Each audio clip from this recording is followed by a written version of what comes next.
Nos acompaña ahora el diputado Víctor Luna, del bloque Frente Cívico Cambiemos. Muy buenas noches, gracias por visitarnos. No, gracias por la invitación, buenas noches.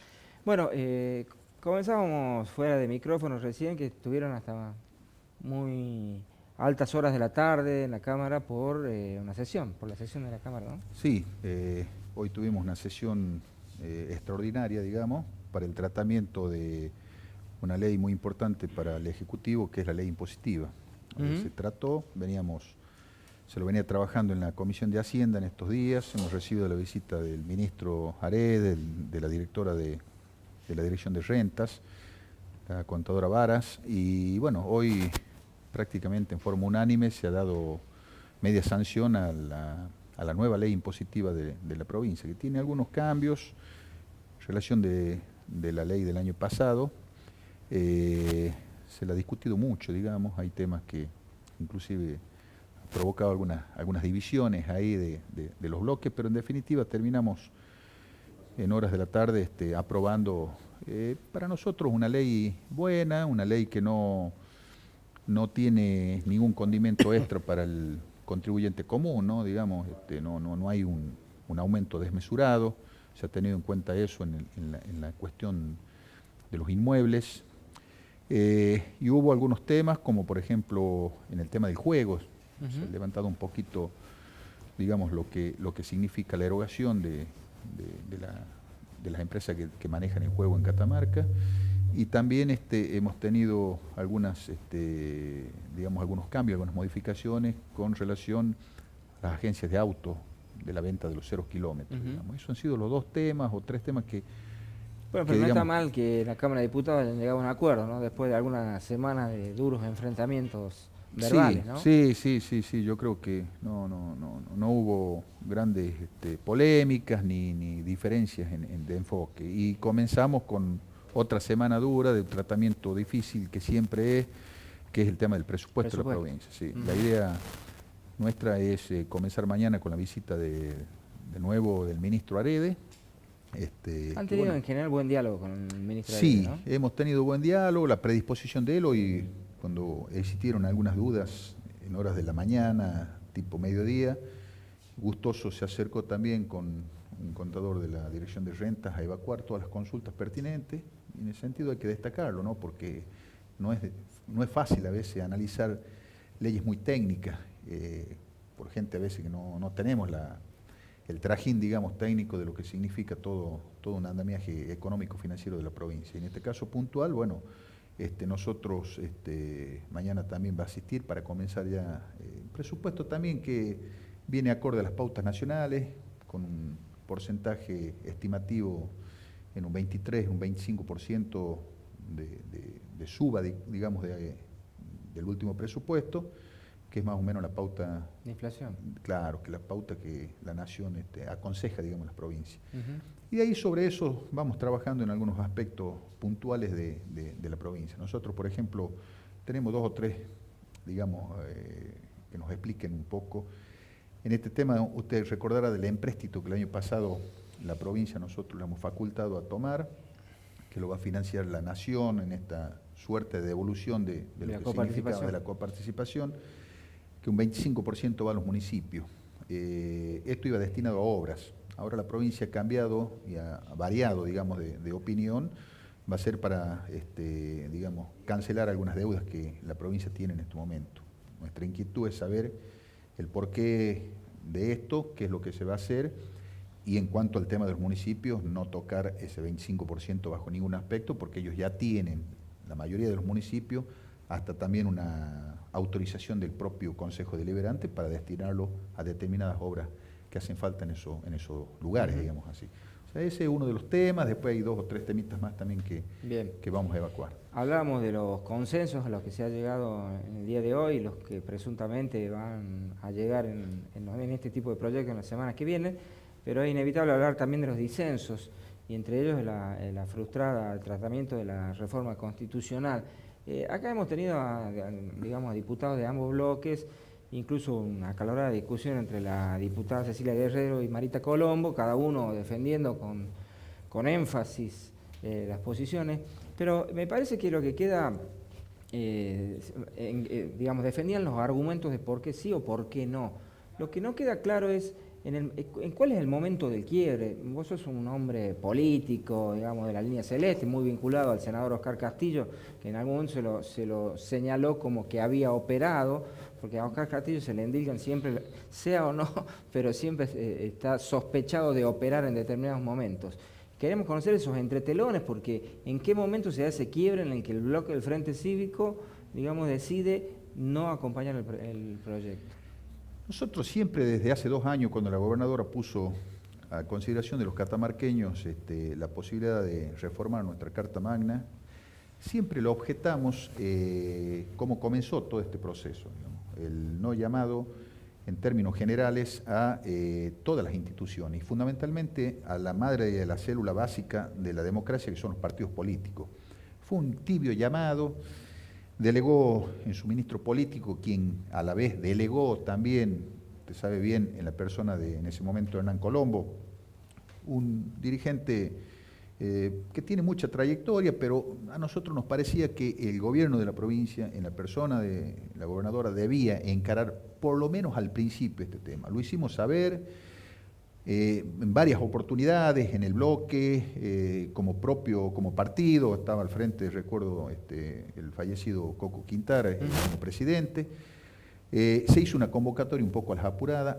La cuestión que la Unión Cívica Radical y varios partidos más, lamentablemente, no pudieron exponer, ni pudieron poner a disposición, digamos, de la sociedad de Catamarca, cuáles eran los puntos que nosotros queríamos tratar. Y así muchos organismos a lo largo y a lo ancho de la provincia. Pero había como un acuerdo, faltando una semana, estuvimos acá incluso con Marita también, y decían que bueno, que pese a todo eso, se habían limado asperezas y se iba a aprobar.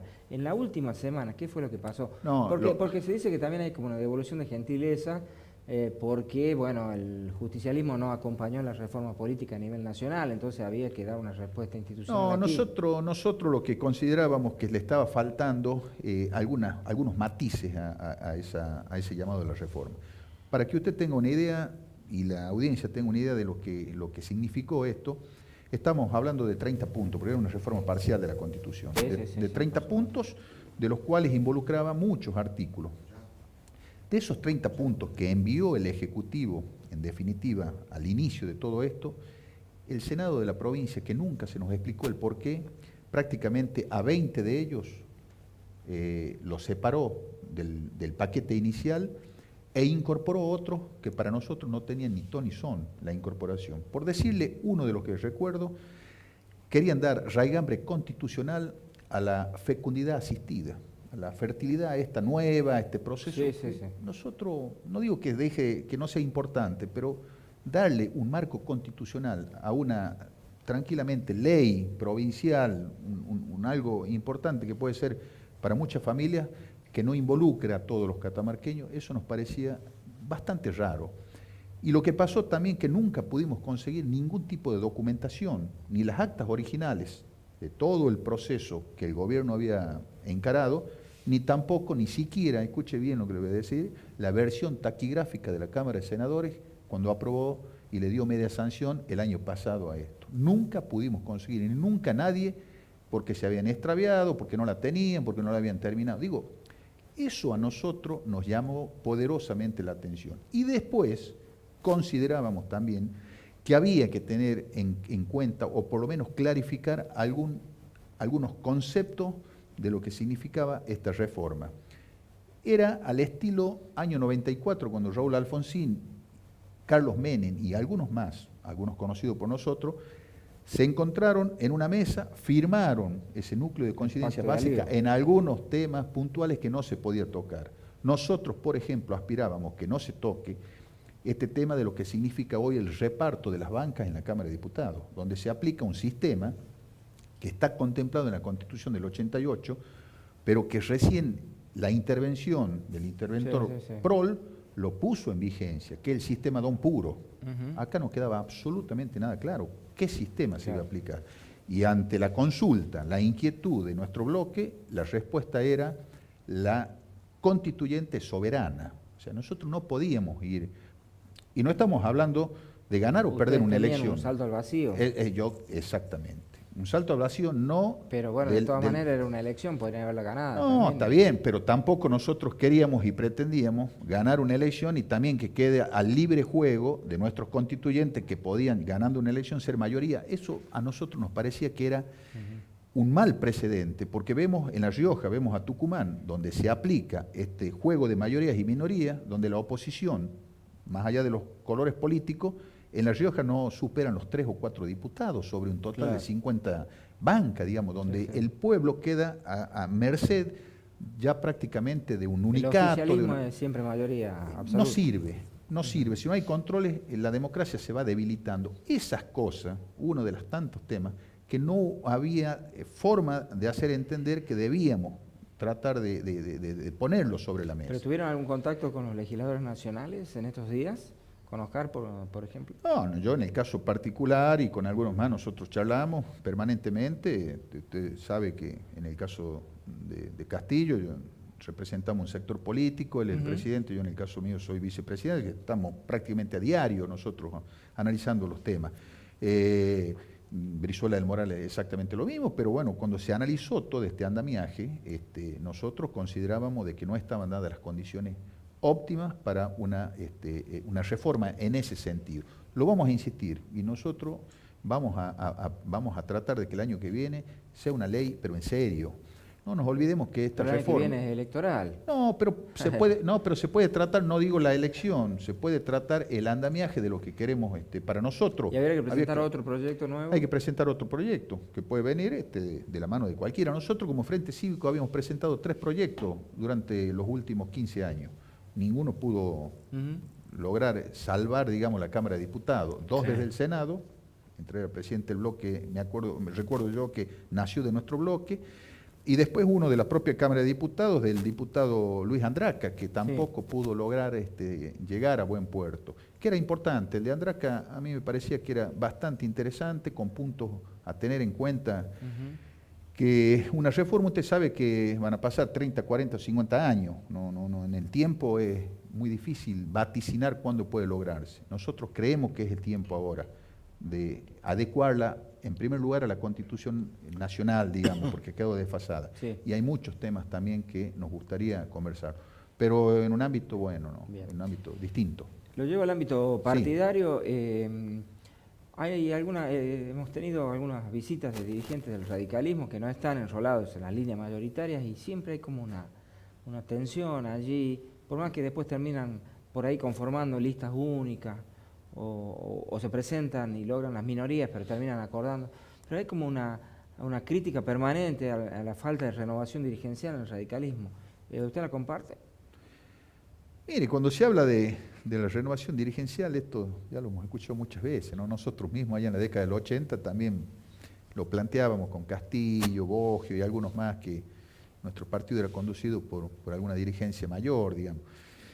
Siempre se da este tema, pero bueno, yo lo que creo y lo que creemos siempre, y hoy estoy viendo con mucho entusiasmo también la juventud radical que había asumido hace unos días, están hablando de un conjunto, de no tan solo nombres y digamos, propios, sino fundamentalmente de ideas, porque tampoco por cambiar un nombre o una cara vamos a cambiar el andamiaje de lo que significa el partido. Y este partido tiene 125 años, estamos hablando del radicalismo.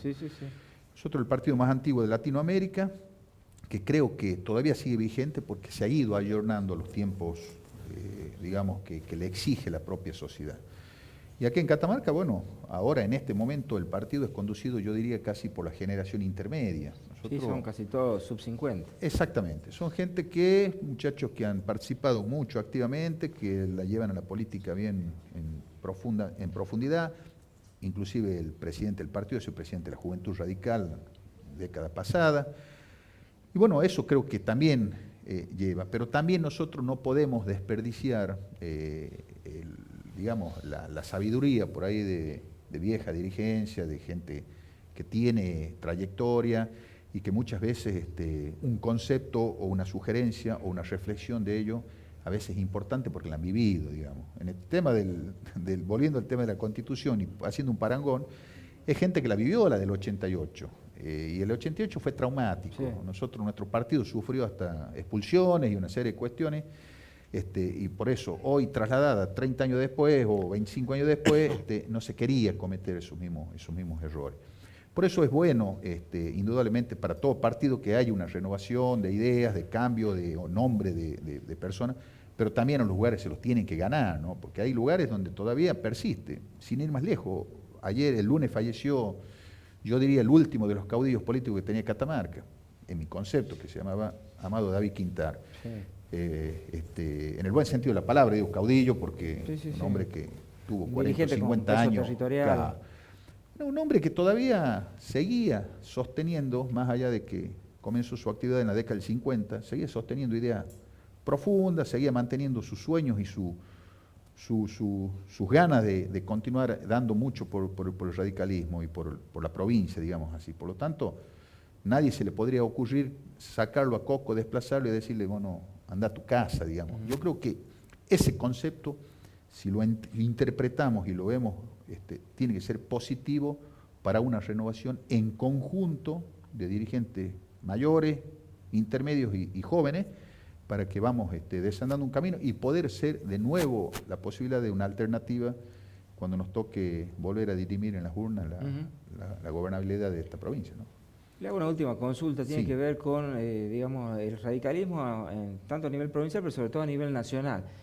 La Unión Cívica Radical tiene una estructura y una inserción territorial en toda la República Argentina, en todos los distritos, tiene cientos de intendentes, concejales, diputados, ni hablar, y tuvo un rol muy importante en el triunfo de Cambiemos el año pasado.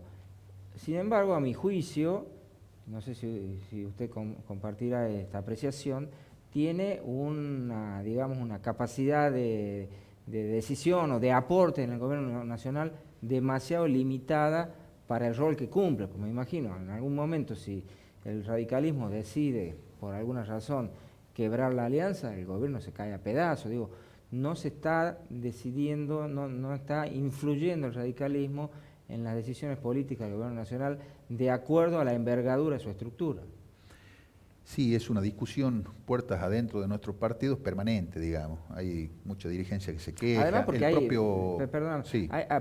porque hay un cierto sesgo neoliberal en el gobierno que no es compatible con la doctrina tradicional de un partido nacional y popular como el radicalismo. Me parece a mí que debe haber por lo menos matices para discutir allí, ¿no?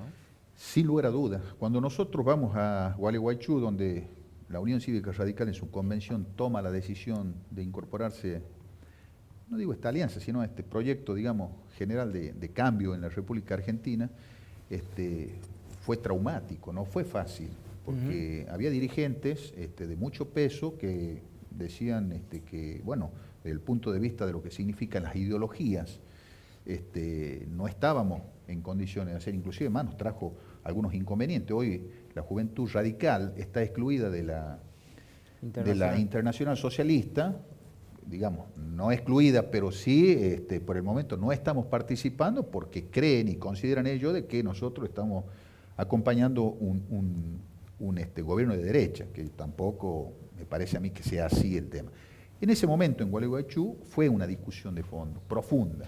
Nosotros dijimos siempre, nuestro radicalismo fundamentalmente es de centro izquierda, por decirlo, ideológicamente hablando, pero que se va ayornando a los tiempos en que se vive. Y nosotros considerábamos de que en ese momento el gobierno kirchnerista que gobernaba, valga la redundancia, nuestro país, debía indudablemente terminar su ciclo. Y en ese sentido no es que nosotros hayamos dicho, bueno, el mal menor es, no, se analizó absolutamente que no solo la fuerza de Mauricio Macri con el PRO, sino también otras fuerzas políticas afines a nosotros podían interpretar lo que significó después el triunfo en el país. No va a ser fácil, es cierto, porque muchas veces se ve claramente que las cuestiones ideológicas afloran en algunos dirigentes. El propio Ricardo Alfonsín, lo estuve leyendo ayer, volvió a salir con mucha fuerza y vehemencia a plantear algunas cuestiones de lo que significa la provincia de Buenos Aires, donde es el signo más claro de lo que es la exclusión muchas veces de las áreas de gobierno donde se deciden muchas cuestiones. Yo no le podría decir hoy hasta cuándo puede durar esto. Yo creo que indudablemente este gobierno tiene aciertos y desaciertos, el gobierno nacional está ahí en una situación complicada. Si usted me preguntaría cuál es mi opinión respecto al gobierno de Mauricio Macri, yo diría que ¿Qué puntaje le pone? más que puntaje, yo diría que no dimensionó o no quiso dimensionar la real crisis que estaba atravesando nuestro país. Y que de pronto, cuando se vio al frente del gobierno, se encontró con cuestiones muy, pero muy profundas, digamos, de crisis. Esto del INDEC, de la pobreza que nosotros hemos visto, de 13 millones de pobres, sabíamos que había un número, pero nunca nos imaginamos que ese número fuese el existente. Que debíamos 150.000 millones de dólares. Sabíamos que había una profundización de la deuda externa, pero yo personalmente, y creo que muchos de los economistas, no dimensionábamos que se debía esta cuestión. Ahora debemos mucho más, ¿no? Ahora debemos 200.000 millones, Sí, en un año. pero el déficit fiscal, ¿cuánto es?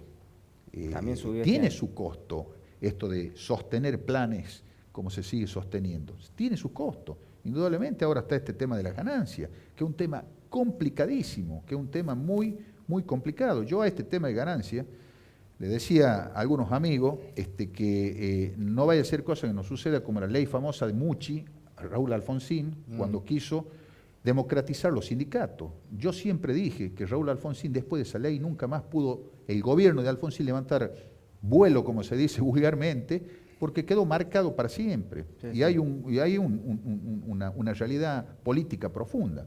Nos guste o no nos guste, el justicialismo maneja algo clave que es la Cámara de Senadores, desde el 83 a la fecha. Digamos, el peronismo en todas sus vertientes la maneja.